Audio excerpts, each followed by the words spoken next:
这集是美债 ETF 实战第3集，影片制作时间是2024年7月5日。先说明元大证金的质押利率，精选标的从 2.27% 上升到 2.56%， 个股除了台积电维持 2.56% 质押优惠利率，个股限定标的质押利率都已上调到 2.72%。部分投资朋友应该有注意到，不过还是做个提醒，目前股票市场真的是蛮热的，我们有做股债配置的布局，相对只有股票部位要担心泡沫，是不是要先跑一部分，我们就没有这部分的烦恼。而在美债布局中，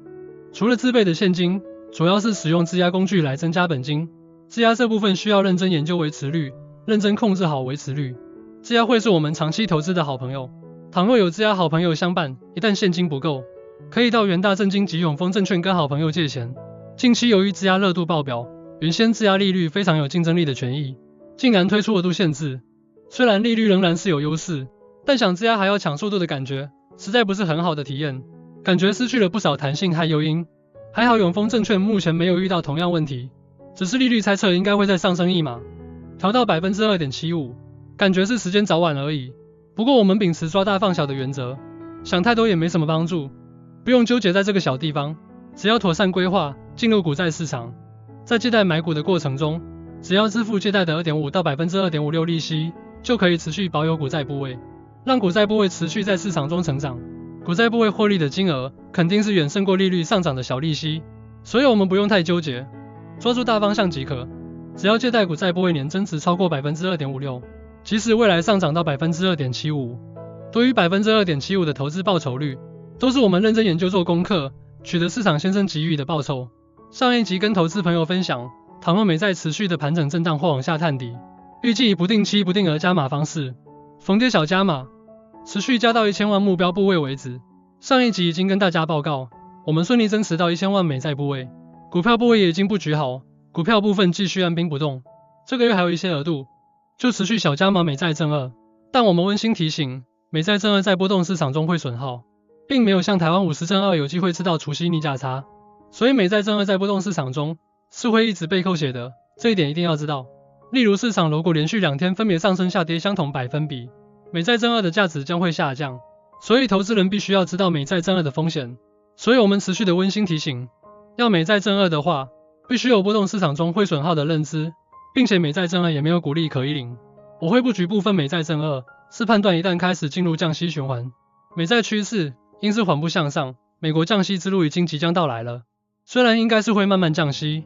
今年小降，明年中降，也许后年遇到经济衰退才大降。美债正二是要大降息才有明显的涨幅，算是小赌要赚价差。虽然我们看好美债会有向上的趋势，但不可否认我们不确定会有多少获利空间。正因为不确定，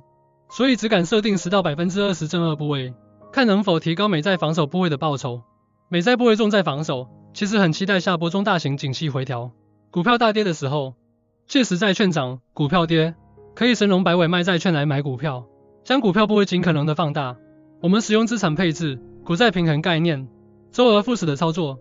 循序渐进的膨胀资产。在买正二之前，我们留意一下 ETF 正二的内扣费用。国泰美债正二内扣费用1年是 0.86%， 元大美债正二内扣费用1年是 0.96%， 所以我选择用00688国泰美债正二来布局。我的股债部位股息现金流已经完全可以 cover 全部借贷的利息支出，加上质押部位维持率控制在 250% 左右，算是非常的安全的位阶。倘若真的遇到中大型股灾，质押的维持率不够了，身上现金也不够补，我也可以卖掉一部分的美股部位，来把质押的维持率补上去。我目前美股部位大约有660万台币左右，美股部位完全没有使用质押，等同于视约当现金，随时可以变现来使用。比如我质押维持率缺口是20万台币，我可以卖掉20万部位的陆概股阿里巴巴或陆金所，取回20万的台币，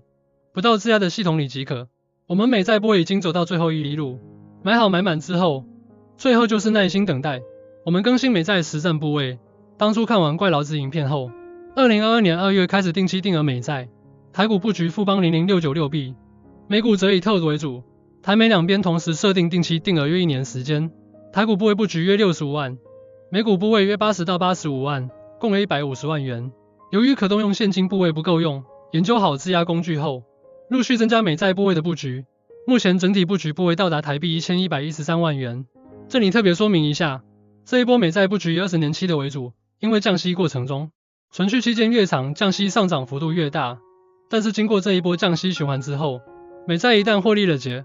下一轮美债部位回补，我会调整成10年期的美债。在资产配置中，为了降低股债配置组合中的波动，使用7到10年期的美债，波动可以降到20年期的一半幅度。当我们下次遇到类似2022年暴力升息、股债双杀的情况，美债的防守威力才能真正发挥出来。倘若你有研究巴菲特的债券部位，可以知道，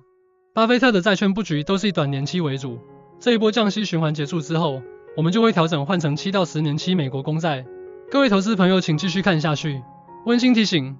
质押借贷必须认真研究维持率，清楚了解自己投资的风险承受能力，适当的使用，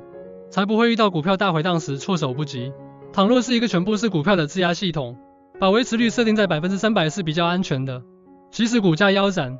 维持率还有 150%， 元大证金断头下限值 140%， 永丰证券断头下限值 130%。我目前质押维持率是控制在 250% 左右。由于我是建立股债平衡的质押系统，即使是遇到2008年的大盘下挫5成，也不太容易碰到断头下限值 140%。我是经过审慎评估风险承受能力，加上已有完整投资计划的情况下，才开始使用质押工具。温馨的提醒各位投资朋友，质押维持率非常重要哦。我们使用资产配置的概念，使用股债平衡的质押系统。如果股票上涨，不会因为满手债券空手股票而患得患失，还可以因为股票市值增加，继续跟银行借钱出来买债券。如果经济衰退或金融市场失序，造成股票下跌，此时因为降息救经济的预期，债券会上涨，这个时候可以卖掉涨高的债券来买跌升的股票。整个过程，股票下跌，债券上涨，整户市值不变。如果股票下跌的速度比债券上涨还快，而有维持率偏低的风险，只要卖掉一点点的债券去还款，或者用没有质押部分的股票补充当分子，来拉高维持率就可以了。谈到使用股债平衡来资产配置的概念，我们可以学习一下缺右上老师好书，你没有学到的资产配置，我在2020年学习股神默默在做的事，获益良多，推荐给各位投资朋友。有兴趣的投资朋友可以去买或者到图书馆借来看都可以。我们的影片知识充足，